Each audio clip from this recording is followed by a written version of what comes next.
protectionnisme. Ce mot, tombé en désuétude, a brutalement fait sa réapparition sur la scène économique à l'occasion de l'élection de Donald Trump, avec des premiers résultats dans l'automobile. Sous la menace du nouveau président, les constructeurs multiplient les annonces de relocalisation ou de non-délocalisation de leurs usines.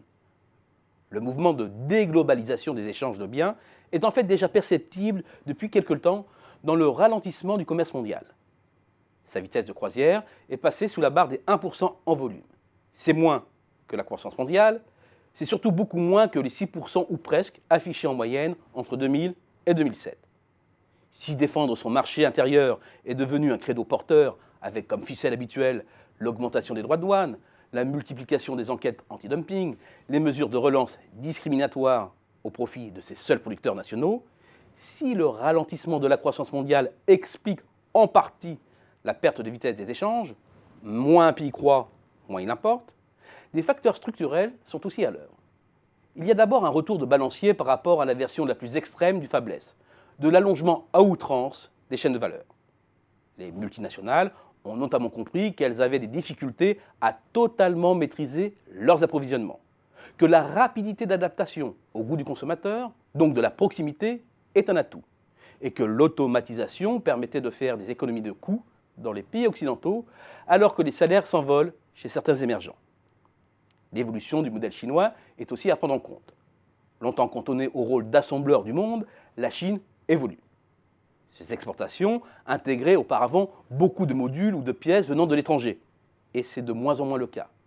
Les produits Made in China incorporent de plus en plus de pièces fabriquées sur place, ce qui freine également le commerce mondial. L'internationalisation des échanges s'essouffle donc, et sa croissance devrait rester proche de celle de la croissance mondiale, et même inférieure si l'on assiste à une augmentation des barrières douanières aux États-Unis ou au Royaume-Uni. Faut-il en conclure pour autant que c'est un coup d'arrêt à la globalisation? De la globalisation marchande peut-être, mais rien ne dit que l'intégration du monde via les services, via les datas, via le capital ralentisse. Le ralentissement des échanges croisés entre régions constitue même une forte incitation à s'implanter sur les marchés de destination. À regarder comment sont recyclés actuellement les excédents, notamment chinois, ainsi que de certains pays du Moyen-Orient, on peut penser que ce mouvement est bien à l'œuvre. Ce ne sont plus les titres publics, notamment américains, qui sont prisés, mais les acquisitions directes d'entreprises dans les pays de l'OCDE, notamment en Europe. Un simple exemple. Les fusions et acquisitions réalisées à l'étranger par les entreprises ou fonds d'investissement chinois sont passées de 39,2 milliards de dollars en 2013 à près de 116 en 2015. Et compte tenu des données disponibles sur 2016, la barre des 145 milliards aura certainement été approchée. C'est une multiplication par près de 4 en 3 ans. C'est colossal. Autre indice, le nombre d'actions cotées de la zone euro détenues par des non-résidents, plus du tiers, est désormais aux mains d'étrangers. C'est un record avec une formidable accélération depuis 2011. Dernier chiffre, l'Europe est devenue, selon Thomson Reuters, la première cible de la Chine, devenue le premier investisseur devant le Canada et les États-Unis. Plus de 20% des capitaux investis par des étrangers pour s'accaparer des fleurons européens viennent de l'Empire du Milieu. C'était 2% en 2012. Une stratégie de conquête qui ne va pas sans poser des oppositions, et ce n'est pas simplement un réflexe nationaliste ou populiste. Certes, tout le monde applaudissait des deux mains quand les entreprises européennes, françaises, investissaient en Chine. Mais il ne faut pas perdre de vue que c'était d'abord un jeu gagnant pour la Chine, qui, 1.